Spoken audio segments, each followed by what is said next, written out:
Medak parliament నియోజకవర్గం ఎంతో చారిత్రక నేపథ్యం కలిగిన ప్రతిష్టాత్మక నియోజకవర్గం. మెదక్ పార్లమెంటు పరిధిలో 3 జిల్లా కేంద్రాలు, 7 నియోజకవర్గాలు ఉన్నాయి. మెదక్ పార్లమెంటు పరిధిలో 18,19,397 మంది ఓటర్లు ఉన్నారు. ఇందులో పురుషులు 8,97,300 మంది ఉండగా మహిళలు 9,21,000 మంది ఓటర్లు ఉన్నారు. మెదక్ పార్లమెంట్ నియోజకవర్గంలో 2004 నుంచి కూడా బీఆర్ఎస్ పార్టీ అభ్యర్థులు విజయం సాధిస్తూ ఉన్నారు. ఈసారి బీఆర్ఎస్ పార్టీ మెదక్ అభ్యర్థిగా మాజీ ఐఏఎస్ అధికారి వెంకటరామరెడ్డి బరిలో ఉన్నారు. కాంగ్రెస్ పార్టీ నుంచి నీలం మధు ముదిరాజ్ బరిలో ఉన్నారు. బీజేపీ పార్టీ నుంచి రఘునందన్ రావు బరిలో ఉన్నారు. రానున్న పార్లమెంటు ఎన్నికల్లో మెదక్ నియోజకవర్గానికి సంబంధించిన ప్రజలు క్షేత్రస్థాయిలో ఏమనుకుంటున్నారు, ఏ పార్టీకి ఓటేసేందుకు మెదక్ నియోజకవర్గ ప్రజలు ఎదురు చూస్తున్నారనే విషయాన్ని క్షేత్రస్థాయిలో తెలుసుకుందాం.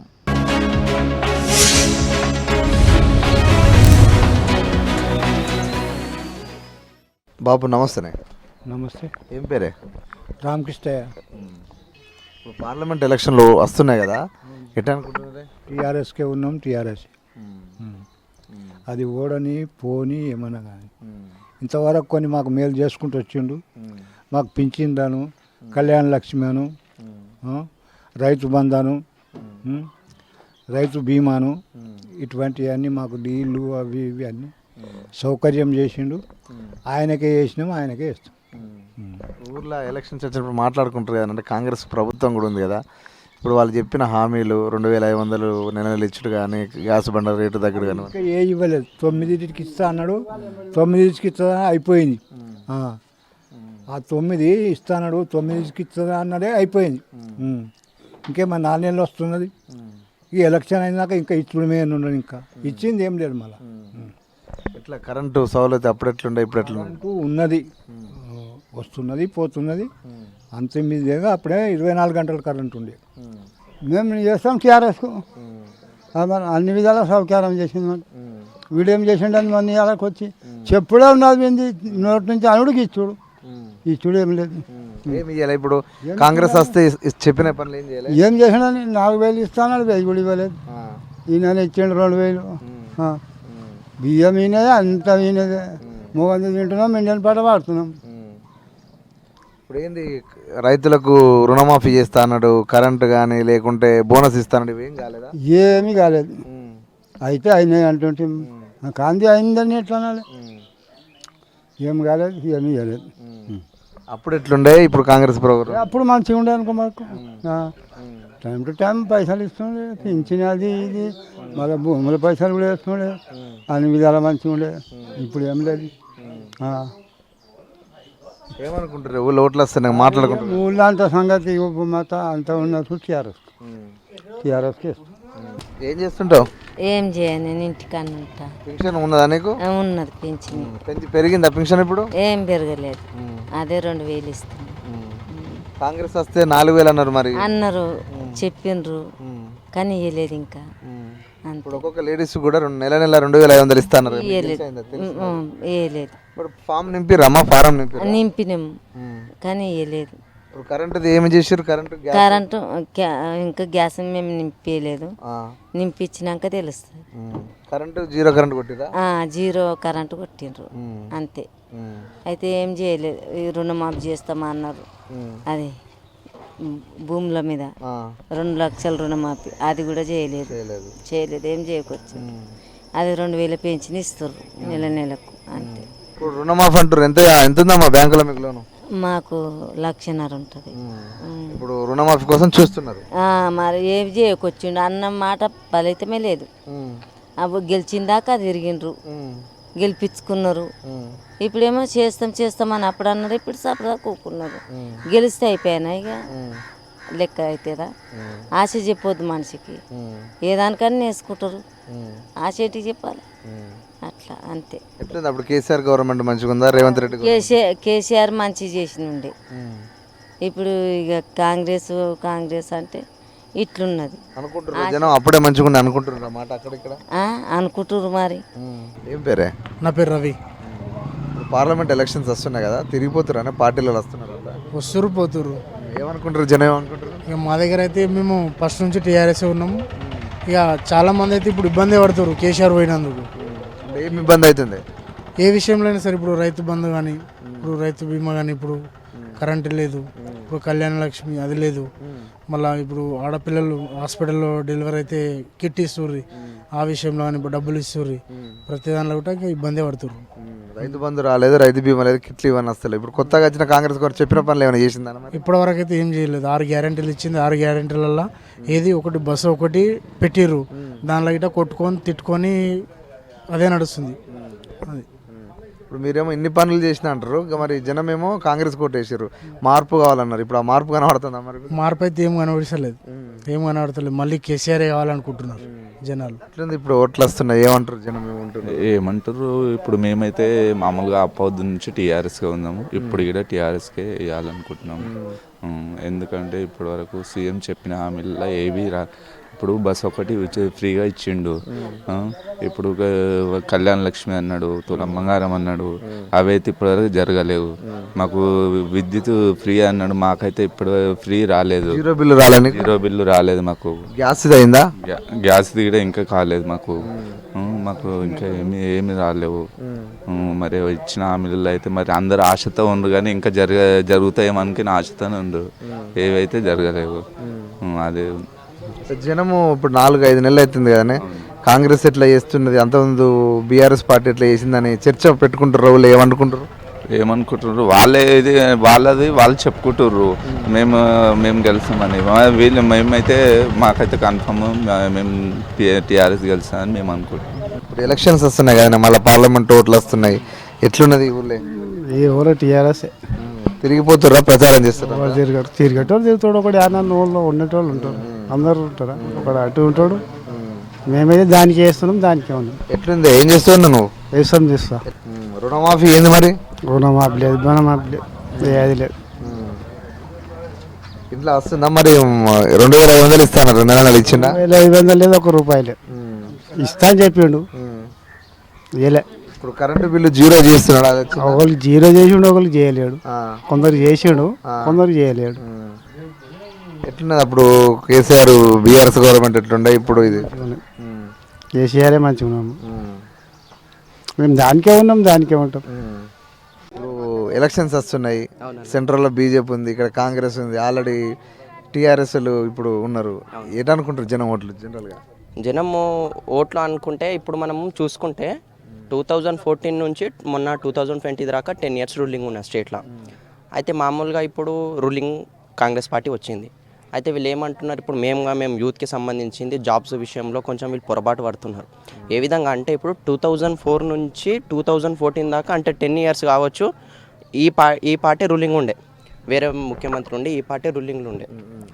అయితే ఏంటంటే ఇప్పుడు 2004 నుంచి 2014 దాకా ఏవైతే ప్రభుత్వ ఉద్యోగాలు అంటే గవర్నమెంట్ జాబ్స్ ఉన్నాయో కానీ అవి 1 yearకి 1500 చొప్పున 1000 చొప్పున మాత్రమే ఒక 25,000 జాబులు మాత్రం ఇచ్చినారు. అదే 2014 నుంచి మన 2023 వరకు చూసుకుంటే 2000 పైననే జాబ్స్ ఉన్నాయి, గవర్నమెంట్ జాబ్స్. అలాగే చూసుకుంటే మళ్ళీ 2014 నుంచి మొన్న 2020 దాకా కూడా తలసరి ఆదాయం అంటే రాష్ట్రానికి 3 lakhs పైననే ఉండే. అంతకుముందు 10 years 1 lakh పైననే ఉన్నది. ఇంకోటి ఏంటంటే ఇప్పుడు మన మేనిఫెస్టోలో, కాంగ్రెస్ మేనిఫెస్టోలో 6 గ్యారెంటీస్ చెప్పారు, 6 గ్యారెంటీలు చెప్పారు. ఏమంటారు, స్త్రీలకు 2500 కావచ్చు, నిరుద్యోగ భృతి కావచ్చు, 0 కరెంటు బిల్ కావచ్చు. ఎగ్జాంపుల్గా 100 మందిని తీసుకుంటే మనకు 30-40 మందికి మాత్రమే 0 కరెంటు బిల్ వచ్చింది, 200 యూనిట్స్ కన్నా తక్కువ కలిస్తే కూడా. తర్వాత ఇంకా 60 నుంచి 70 మెంబర్స్కి 0 కరెంటు బిల్ రాలేదు. దానివల్ల మళ్ళీ నిరుపేదలు మళ్ళీ కరెంటు బిల్ కట్టుకోవాల్సిన పరిస్థితి ఏర్పడుతున్నది. మీరు కాంగ్రెస్ ప్రభుత్వం ఉంది, బీజేపీ ప్రభుత్వం సెంట్రల్ ఉంది, ఆల్రెడీ ఇంతకుముందు చదువుకున్నప్పుడు ఈ టీఆర్ఎస్ ప్రభుత్వం కూడా. ఏ పార్టీకి మీరు సపోర్ట్ చేద్దాం అనుకుంటారు ఈ ఎలక్షన్లలో? ఇప్పుడు నా వారికి వచ్చేస్తే నేను బీఆర్కి సపోర్ట్ అనుకుంటున్నాను నేను. ఎందుకంటే ఇప్పుడు మనం చూసుకుంటే ఇప్పుడు మా దగ్గర ఇంతకుముందు యంగ్ లీడర్ ఉండే కేటీఆర్ గారు. 2014 నుంచి 2020 దాకా యూత్కి ఎంత చేసారు, ఎన్ని ఐటీ కంపెనీస్ హైదరాబాద్లో చూసుకోవచ్చు. ఇంతకుముందు ఐటీ హబ్ ఫస్ట్ బెంగళూరు అంటుండే కర్ణాటక, ఇప్పుడు హైదరాబాద్ చెప్పుకోవాల్సిన పరిస్థితి ఏర్పడింది. జాబ్ క్యాలెండర్స్ కావచ్చు, చాలా యూత్కి చాలా బెనిఫిట్ చేశాడు. ఎక్కడెక్కడ మన పక్కన రాష్ట్రం ఆంధ్రప్రదేశ్ వైజాగ్ నుంచి నెల్లూరు, గుంటూరు నుంచి ఇక్కడ హైదరాబాద్లో వచ్చి జాబ్ చేసుకుంటున్నారు. అదంతా ఇప్పుడు మన 10 years గవర్నమెంట్ రూలింగ్ చేయడం వల్ల కాదంటారా చెప్పండి మీరు? అలాగే పక్కన కర్ణాటక నుంచి కావచ్చు, కానీ ఇక్కడ మహారాష్ట్ర నుంచి కూడా ఐటీ జాబ్స్ ఇక్కడ హైదరాబాద్లో వచ్చి చేసుకుంటున్నారు. దాన్ని ఎవరు రూలింగ్ 10 years రూలింగ్ వీళ్ళు చేయడం వల్లనే కదా అంతమంది పక్కన రాష్ట్రం నుంచి వచ్చి యూత్ ఇక్కడ జాబ్ చేసుకుంటున్నారు. అది వీళ్ళ 10 years రూలింగ్ అని నేను చెప్పుకుంటున్నాను. ఇప్పుడు ఓట్లప్పుడు కాంగ్రెస్ వాళ్ళు మహిళకు ఒక్కొక్కరికి 2500 ఇస్తా అంటారు. మీ ఊళ్ళో ఎవరికి నచ్చినాయా, నీకు వస్తున్నాయా? రాలేవు, రాలేవు. బస్ ఫ్రీ వచ్చింది, కరెంట్ బిల్ వచ్చింది, ఇవైతే 2,500 అయితే ఇంకా రాలేవు. 2,500 అయితే ఇంతవరకు రాలేదు. అమలు చేస్తామని చెప్తారు కానీ ఇంకా చేయడం లేదు. నెక్స్ట్ నెల చేస్తాం, అట్లా చేస్తామని చెప్తారు. ఓట్లప్పుడు చెప్పి 2,500 గ్యాస్, కరెంటు బిల్లు, రకరకాల సౌలతులు అన్నారు. ఎట్లా అనిపిస్తుంది ఇప్పుడు? ఏంది కరెంటు బిల్ ఒకటి, బస్సు అంతే. ఇవైతే ఏం రావడం లేదు. ఇంకా 2,500 ఇస్తామని చెప్పి 5 నెలలు ఇప్పటికి లేవు. గ్యాస్ కూడా ఇంకా మాకు తెలియదు. గ్యాస్ కూడా కూడా పడలేవు. పోయి చూసినాం కూడా, ఇంకా ఇట్లా వేస్తారు అనేసి చూసినాం, అవి కూడా పడలేవు. మార్పు అన్నారు. మార్పు కనబడదా మరి?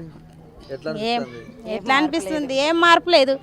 ఆ ఒకరోజు జనాలకు ఎక్కినా మా ఉబ్బరంక వచ్చి మళ్ళీ తెల్లారి మేము ఆటోకి వెళ్ళిపోయినాం. అది పెట్టందే నిమ్మడం, అది సగం చార్చి పెట్టాలి. ఆ పెట్టి ఉట్టిగా మనుషులు తెచ్చడం, సొమ్ములు పోకడం, అదేం నయం, వేస్ట్. కాలుడు 120 కాలింది, 700 బిల్ వచ్చింది. నీకా జీరో బిల్ కొట్టలే? లేదు, జీరో బిల్ రాలేదు. మళ్ళా 700 కరెంట్ బిల్ వచ్చిందా? అంతకుముందు ఎంత వచ్చేదే? అంతకు ముందు అంతే వస్తున్నది. తక్కువ కాలుతున్నది కానీ ఎక్కువ వస్తున్నది. మరి ఏమన్నా లైన్ మెన్ ఏనాడు చెప్తే ఏమంటాడు? ఆడ యూనిట్లు కాలినట్లు అంటే యూనిట్లో చూపెడితే తక్కువ కాలుతున్నది. నుంచి అవుతుంది ఇప్పుడు మొన్న 2 నెలల సంది అంతకు మొదలు లేకుండా కదా ఈ ఎలక్షన్ అయింది. ఎలక్షన్ ముందు అప్పుడు ఎంత వచ్చింది కరెంట్ బిల్లు? ఎలక్షన్ల తర్వాత ఎంత వస్తుంది? అప్పుడు 300 వస్తుంది. ఇప్పుడు ఎంత వస్తుంది? ఇప్పుడు 700 దాకా వస్తున్నది. మరి అడిగితే ఏమంటారు? నువ్వు ఒకటే అదే ఇల్లు, అదే కథ, అదే మీటర్, ఎందుకు? మీటర్ అదే ఉన్నది. ఇప్పుడు చెప్పిన అన్ని కూడా రాలేవు. నాతో ఏమనలే. ఇప్పుడు రాసుకున్నారు, ఇది గ్యాస్ రాసుకున్నారు. మళ్ళీ బస్సులు అంటే పొట్టలు పోతారు. బస్సులు అంటే ఎప్పటికి మనం తిరగం కదా. 2,500 పడతానే? 2,500 వరకు వచ్చినాయి. గ్యాస్ బుక్లు చేసినాం కానీ అందులో పడతలేవు. అకౌంట్లో కూడా పైసలు పడతలేవు. మళ్ళీ మెసేజ్ వస్తుందని చెప్పారు కదా, మెసేజ్ లేదు, ఏం లేదు. చూసుకొని రాడా బ్యాంకులు అంటే బ్యాంకులో కూడా లేవు అని చెప్తున్నారు. లేవు. పింఛన్ కూడా పెంచిర్రా? ఇచ్చారు. 4,000 వస్తుంది. 4,000 లేదు, 2,000. 4,000 అని చెప్పి 2,000 అంతే. ముందు ఎంత ఉండే ఇప్పుడు ఎట్లా అనిపిస్తుంది? పాత గవర్నమెంట్ మంచిగా ఉండే నాకు కేసీఆర్ ఇప్పుడు పాత మంచిగా ఉండే. చేస్తామా అని మురిపించాడు అనుకో, చెట్టు ఎక్కి కాడేటట్టుగా చేశారు. ఏమనుకుంటాము, అయ్యో కాంగ్రెస్ ఉంటే ఇటు వచ్చే మనం ఇటు పరిచయం అయితే ఏం రాకొచ్చా అని ఇటు అనుకుంటారు అనుకో. మరి ఓట్లు వస్తాను ఏమనుకుంటారు జనాలు? వేయాలి మళ్ళీ ఎవరికి మన కేసీఆర్ ఉంటే బాగుంటుంది కదా అందరూ అని అనుకుంటున్నారు. డి ఈశ్వరయ్య, ఎన్కేపల్లి గ్రామం. ఏం చేస్తారే? వ్యవసాయం చేస్తాం. కరెంటు మంచిగా వస్తున్నదా? కరెంటు వస్తున్నది, పోతున్నది. కరెంటు వస్తున్నది, 1 గంట సేపు ఉంటున్నది, మళ్ళీ పోతున్నది, మళ్ళీ వస్తున్నది. బోర్తో వ్యవసాయం లేదు, పత్తి, జొన్న, ఇంత అంతే.